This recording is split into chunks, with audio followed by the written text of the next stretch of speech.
कार्यक्रमाचं उद्घाटन आपण दीपप्रज्वलन करून करणार आहोत. आजच्या कार्यक्रमाचे प्रमुख अतिथी श्री राहुल उपाध्ये यांना मी विनंती करतो की त्यांनी दीपप्रज्वलन करून आजच्या कार्यक्रमाचं उद्घाटन करावं.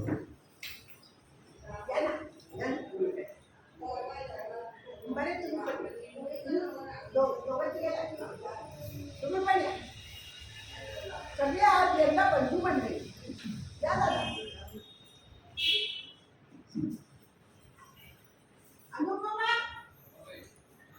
कुठे गेली?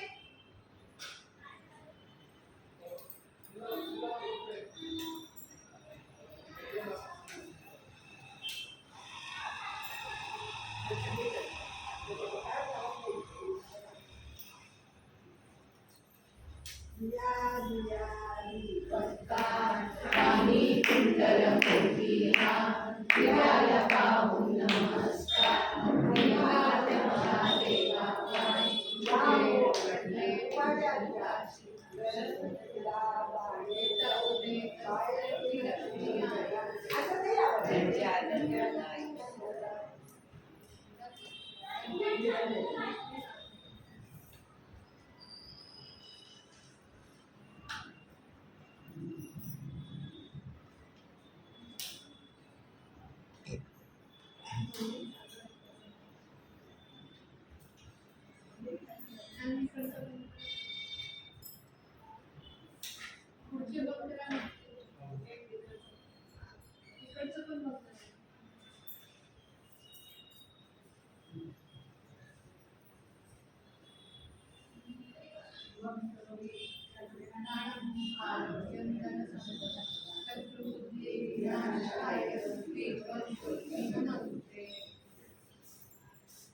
काय वचन म्हणणाऱ्या पुढे लगेच रामाचं वचन कोण म्हणणार आहे?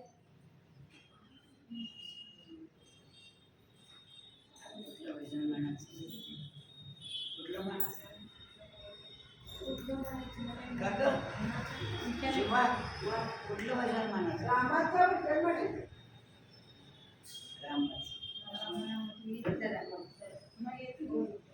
पटकन पुढे या म्हणजे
दीपप्रज्वलनानंतर भजन इकडे बघून पटकन म्हणायचं. एकदम इकडे, इकडे.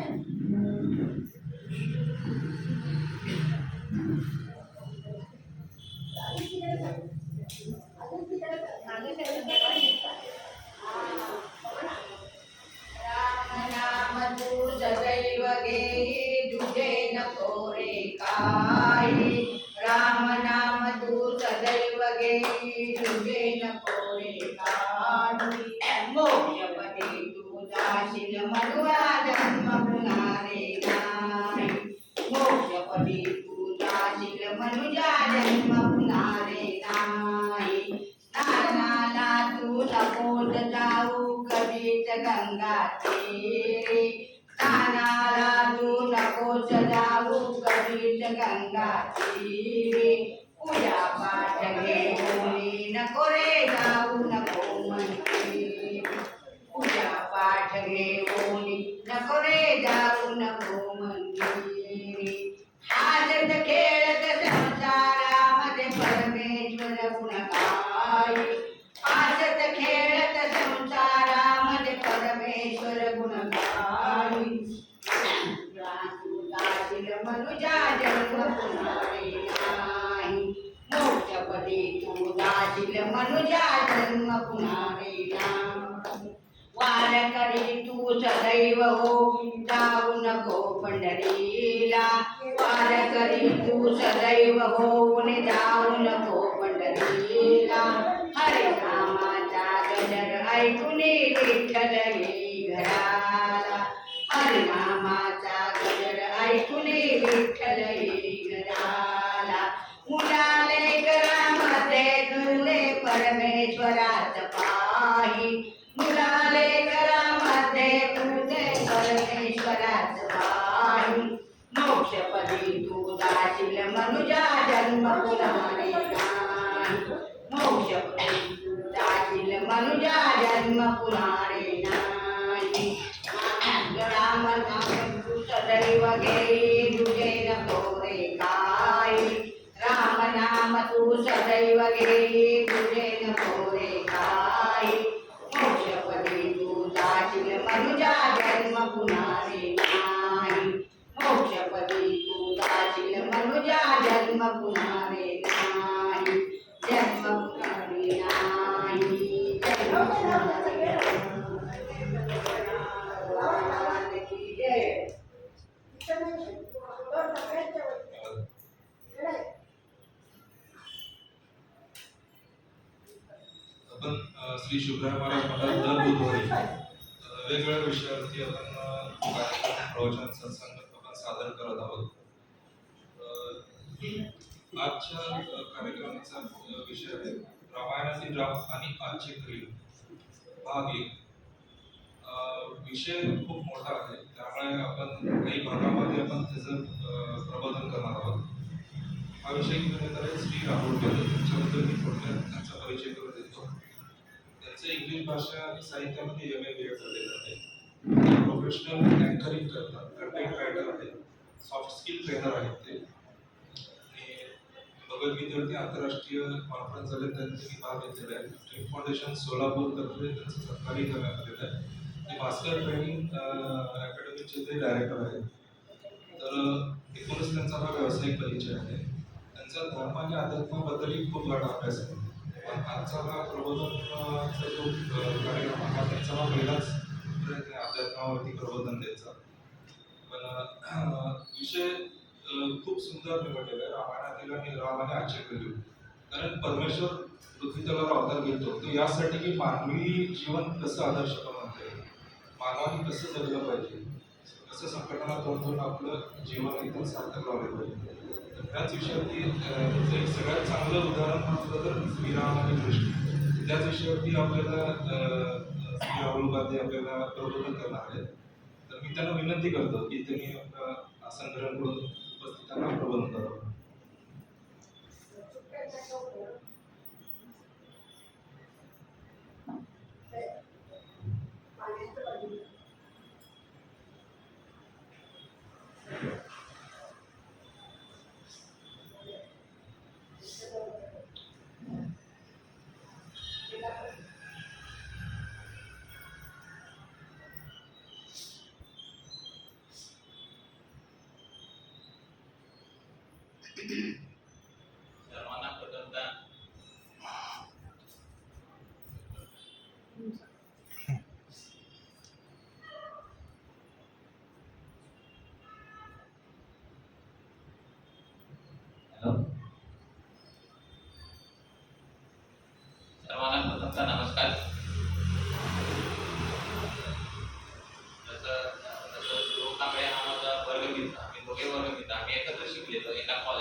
विद्यार्थी दशेतला तरुणी यांना मार्गदर्शन मी सतत करत असतो कॉलेजमध्ये जाण्या शाळेमध्ये किंवा जास्तीत जास्त शिक्षकांना मी मार्गदर्शन केलेलं आहे.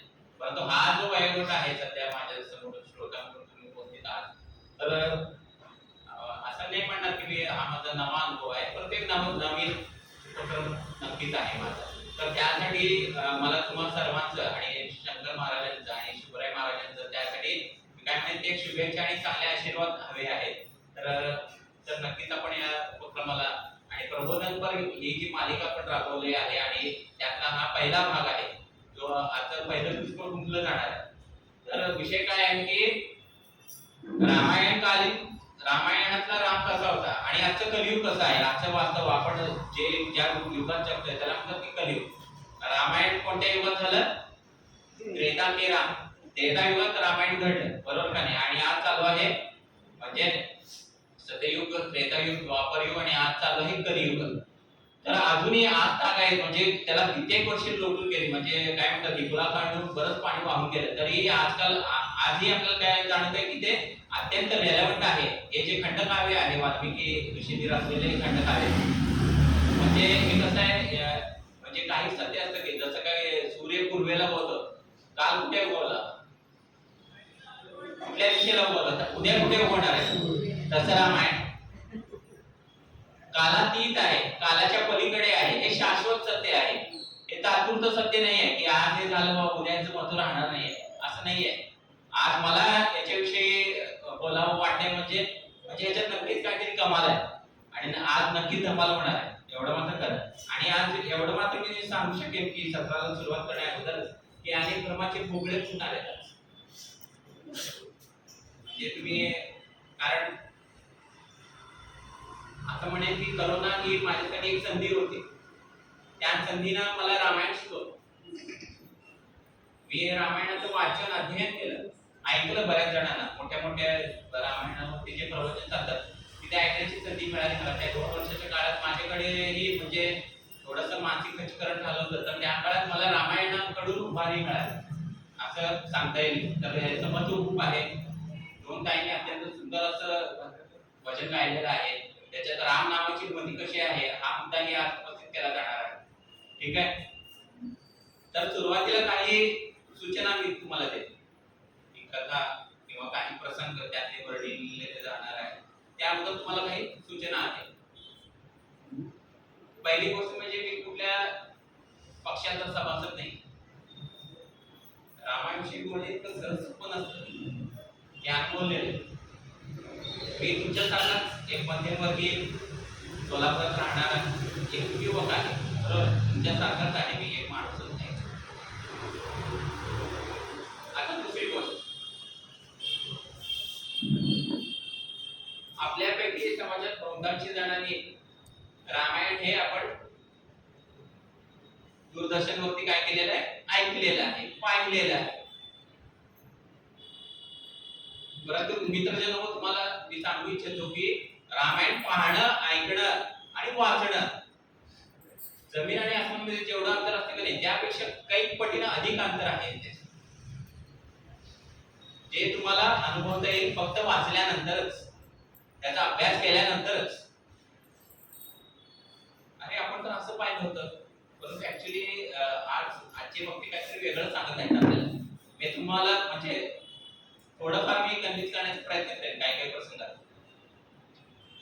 तर अनेक प्रकारची रामायण लिहिली गेलेली आहे जगभरात. उदाहरणादाखल सांगायचं झालं तर प्रत्येक भाषेचं त्यांचं रामायण आहे. सुरुवात करूया मराठीपासून. मराठीचं रामायण आहे, मराठीत गीत रामायण लिहिलेलं आहे. कोणी लिहिले तुम्ही दक्षतून काढा. बंगाली रामायण वेगळं आहे, तमिळियन रामायण वेगळं आहे, श्रीलंकेचं रामायण वेगळं आहे, इंडोनेशियाचं रामायण वेगळं आहे, जकार्ताचं रामायण वेगळं आहे. उत्तरेत गेला तर त्यांनीच एक वेगळी रामायणाची कथा सांगतात तुम्हाला. धर्म, जाती, प्रांत, देश यानुसार वेगवेगळे रामायण लिहिले गेले. रामायणाला वेगवेगळ्या प्रकारे काय करण्यात आलेला आहे त्याचा अर्थ इंटरप्रिट करण्यात आलेला आहे. परंतु आजचा स्रोत कोणता? मग तुम्ही म्हणाल सर तुम्ही कोणतं रामायण सांगणार? बेसिक कोणतं आहे रामायण? वाल्मिकी रामायण. वाल्मिकींना ही कथा कोणी सांगितली? तुम्ही बोलू शकता काय? मला इंटरॅक्शन आवडते. वाल्मिकींना रामायणाची कथा सांगितली नारद मुनी. मग वाल्याचा वाल्मिकी झाला म्हणतात का नाही. तो एक म्हणजे वाईट प्रवृत्तीचा तसा माणूस होता, परंतु त्याचं ऋषितुल्य व्यक्तिमत्व निर्माण झालं, कारण त्याने एका महान चरित्राची निर्मिती केली, ते म्हणजे रामाची चरित्राची निर्मिती केली आणि त्यांना रामायण लिहिलं. तर असे त्याचे वेगवेगळे इंटरप्रिटेशन्स आहेत, हे मला इथं जाणून द्यायचे तुम्हाला. आणि आजच्या मग या प्रबोधन मालिकेचा उद्देश काय आहे, ऑब्जेक्टिव्ह काय आहे, पर्पज काय आहे, हेतू काय आहे, मी हा इथे पराक्रम करण्यासाठी का उभारलेला आहे किंवा का बसलेला आहे. याचा उद्देश एवढाच आहे की म्हणजे तुम्हाला हे सूचना प्रारंभी का द्याव्यात की तदनंतर कोणताही वाद व्हायला नको. कारण वादावरती जावा तो शब्द उलटा केला तर काय होतं. रामायणातून आपल्याला काय शिकता येईल, आजचे कलियुग आपल्याला काय शिकता येईल या घटनेमधून, या एपिसोड्स मधून, या प्रसंगामधून, हे आपल्याला पाहायचं आहे. कारण सुरुवात करूया.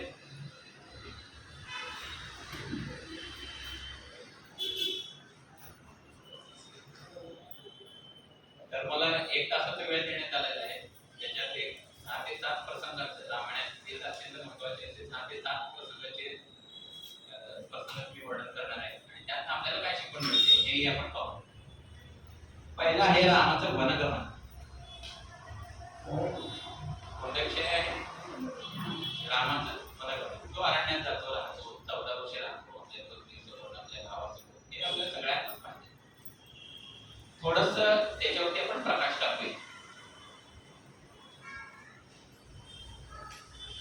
म्हणजे तुम्हाला सूचना देताना आणखी एक प्रश्न माझ्या डोक्यात म्हणजे वाद पेटली होती की रामायणाचा अर्थ काय.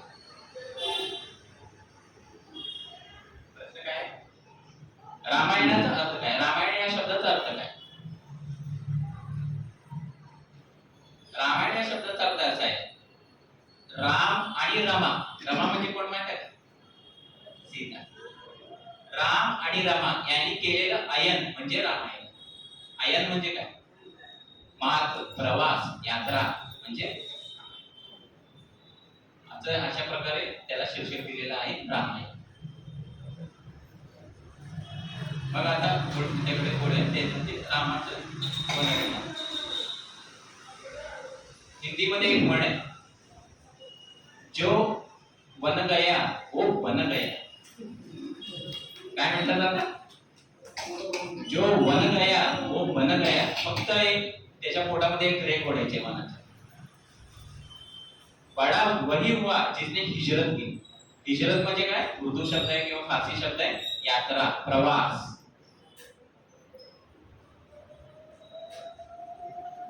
तर त्या दिवशी तर रामायणाला वनगमन करण्या अगोदरची पार्श्वभूमी पाहूयात आपण.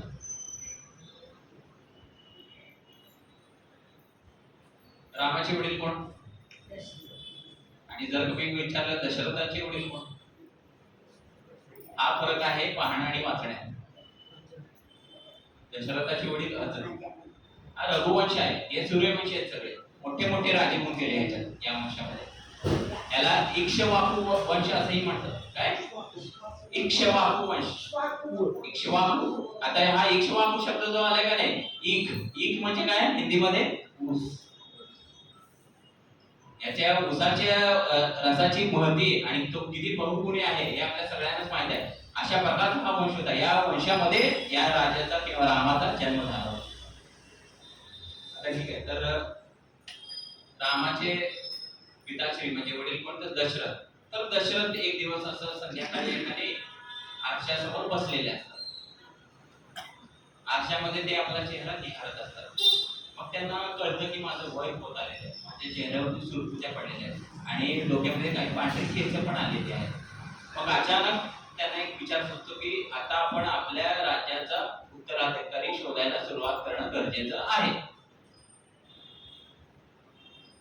थेट ते आरशापासून मग नंतर त्यांच्या बिछाण्यावरती येतात आणि थेट रामाच्या कॅबिन मध्ये त्याला संदेश टाकतात की तू मला येऊन भेट.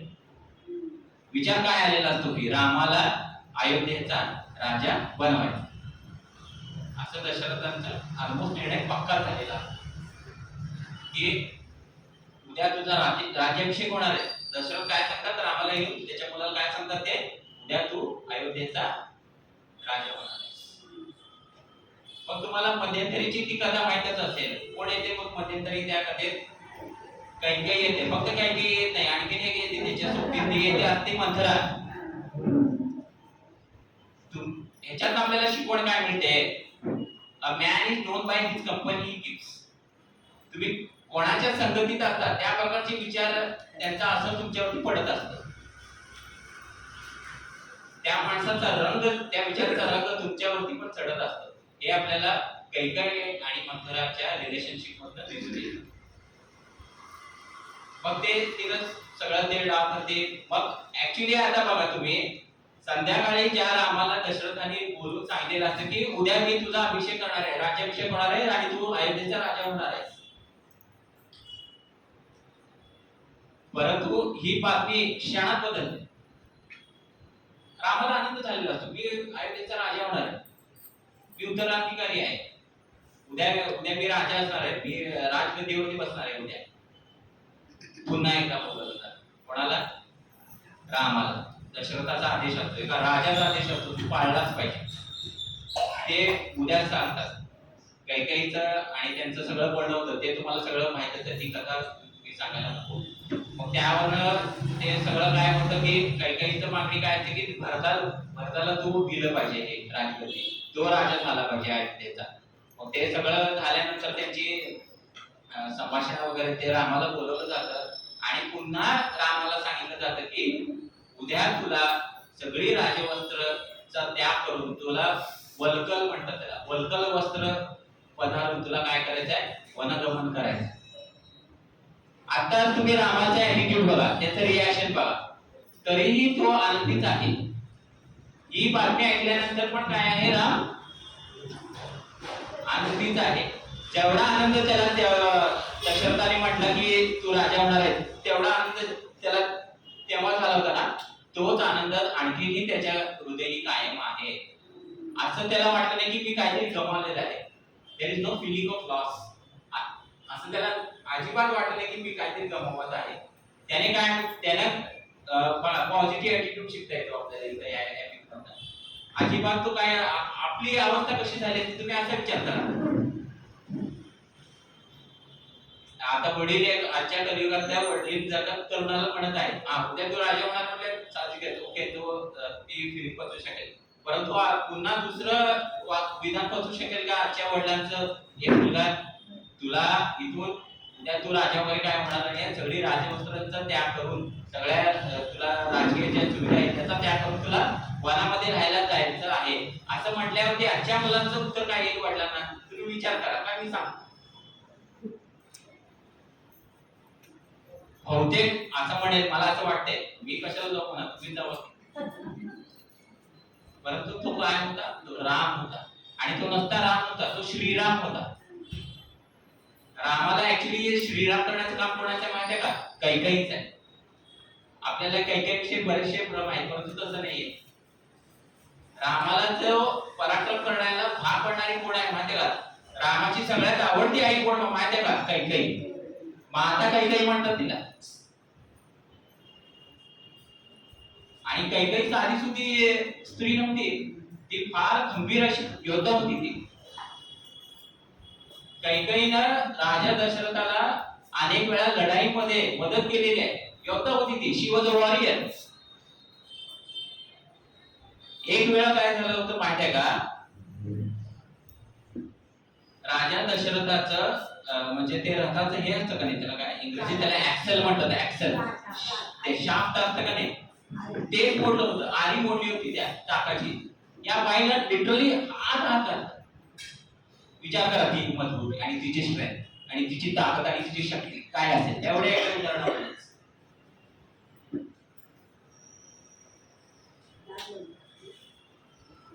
राम हा कैकेयीचा पुत्र नव्हता. रामाची आई कोण? कौशल्या का राम? कौशल्या. परंतु रामाला जास्त आवडायचं कोणी?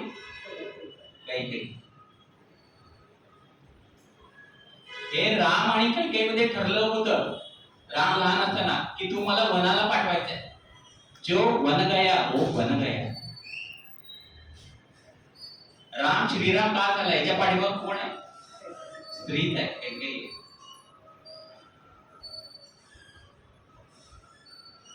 आणि तीच कैकेयी पुन्हा महाभारतात जाऊन ती आणखीन एक रूप धारण करते. परंतु तो विषय आहे. तर रामाच्या वनगमनातून आपल्याला शिकतं की वडिलांची आज्ञा कुठे असावी. वडिलांनी आज्ञा दिली आहे. राजा रामाने त्याला कसं घेतलं माहिती का? रामचरित मध्ये एक पळ येते, आता मी कानचा राजा झालो, मी अरण्याचा राजा झालो असं म्हटलं रामाने. ठीक आहे, मी अयोध्येचा राजा झालो नाही, मी काय झालो? मी अरण्याचा राजा झालो. वडिलांनी मला अरण्यात पाठवलेलं आहे, मी काय बनलेलो आहे? अरण्याचा राजा बनलेलो, मी मनाचा राजा बनलेला आहे. असं रामाने त्याला पॉझिटिव्हिटी. ही वृत्ती आपल्याला कुठून शिकायला मिळते? तर रामायण सारख्या खंड काव्यातून मिळते. रामाच्या वनगमनातून आपल्याला असा धडा शिकायला मिळतो.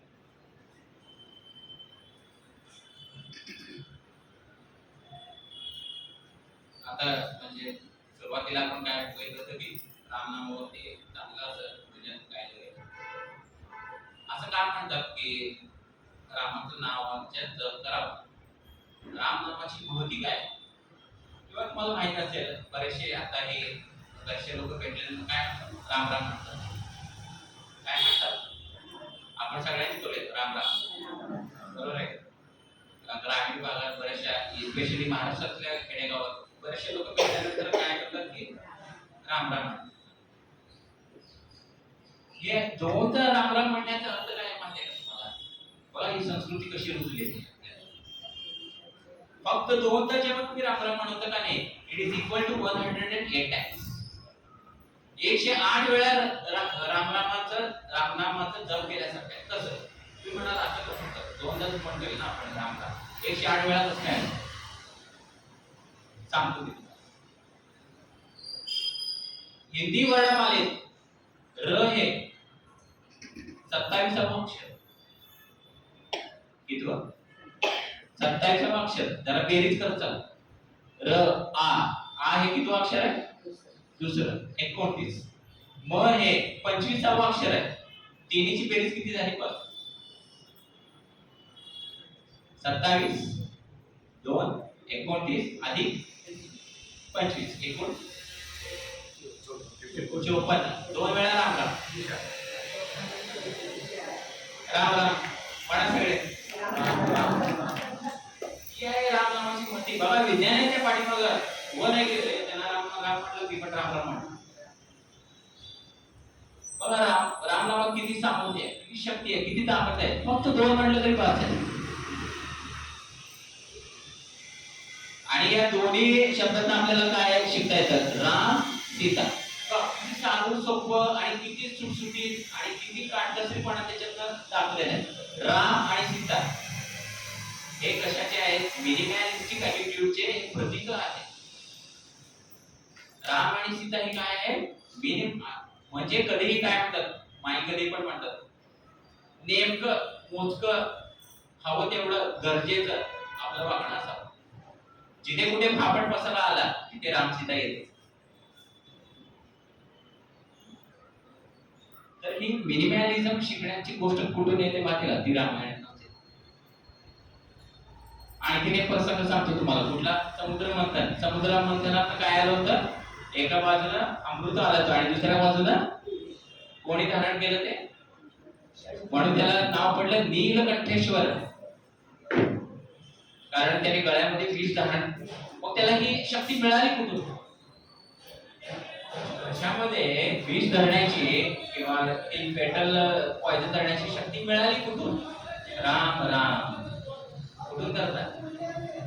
राम राम जप करत होता. त्या जपातली शक्ती आहे, त्यामुळे तो कंठामध्ये त्याला धारण करू शकला. ही आहे राम नामाची महती. बचपन गया खेल खेल में. संत कबीर लिहितात आपल्या एका दोह्यामध्ये, बचपन गया खेल खेल में भरी जवानी सोया, अब आया बुढ़ापा क्या पाया क्या खोया, अभी भी देर नहीं हुए है बंदे ले ले उसका नाम रे, बोलो राम बोलो राम बोलो राम राम रे.